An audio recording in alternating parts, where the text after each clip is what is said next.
Alright, so now let me show you how to make your own custom style classes and also how to use IDs. So we already know that anytime you want to style all the labels, then you can just use the label class. Anytime you want to style all the buttons, then you can just use the button class. And again, the naming convention is just whatever the name of the class is. Let's see if I can find a button. So it's pretty much the name of the class, such as button or label, and then you just lowercase it. Alright, that's great and all, but we want to make our own custom ones. For example, let's say that I wanted to make an own custom style for a blue button. So I'm going to copy all of the ones from button because I don't feel like typing it over again. So you can actually just say button and give it your own name, blue. So pretty much just like making anything like a CSS for a website, you can pretty much do in JavaFX. Now it's actually probably a good idea if we get a blue color. 7CAFC2. 7CAFC2. Alright.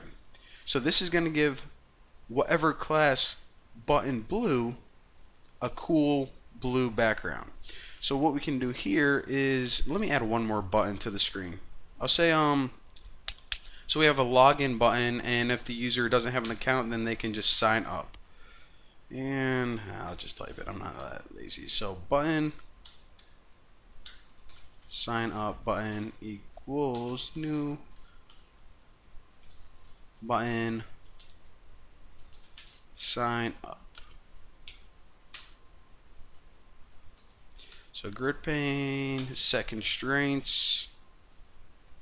So for the sign in button, the position of this is 1, 3, and that'll put it right under the login button, and of course we need to add it to the screen, so check it out. Alright, so right now I just made a plain button and added it to the screen, so of course it's going to inherit all the properties from the generic button class.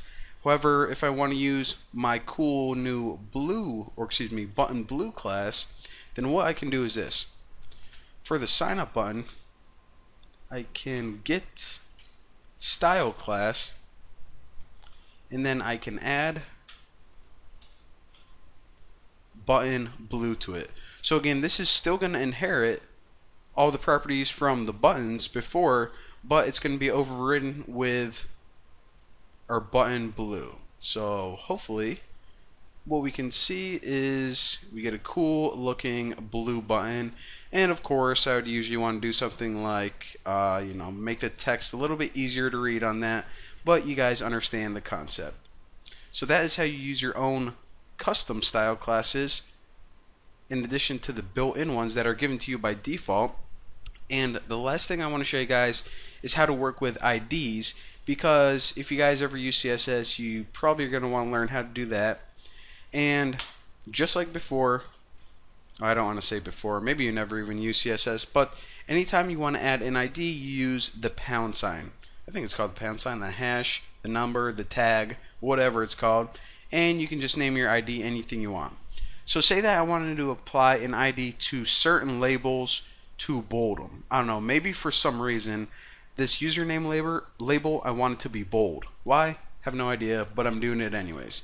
So I'll just call it something like bold label, and anytime you want to bold something, it's actually font weight, and you can just set it equal to a numerical value or bold. And yeah, I'll just keep it real simple. Alright, so now we have this ID of bold label. Now we just have to apply it to this name label. So name label set ID, and I believe it was called bold. Let me make sure. Bold label. So now we stuck this bold label ID on this name label, so whenever it's trying to style, it's going to say, okay, what do you want me to do? Hop over to this bold label. Obviously, be bolded, or be bold. Alright, now check it out. You see how password is normal? Well, this bold label is now bold. That might be a little bit hard to see on your screen, but I assure you, it is indeed bold. And now that you understand the core basics of working with CSS and JavaFX, the next thing you probably want to do is start learning about all of these different properties, the background color, text fill, radius, whatever. But of course, it would be kind of boring if I just sat here and talked to you, and when you can just look online real quick and kind of understand them all. So there you go. Hopefully you guys enjoyed this tutorial. If not, well, don't know what to tell you. But yeah, thank you guys for watching, and I'll see you later.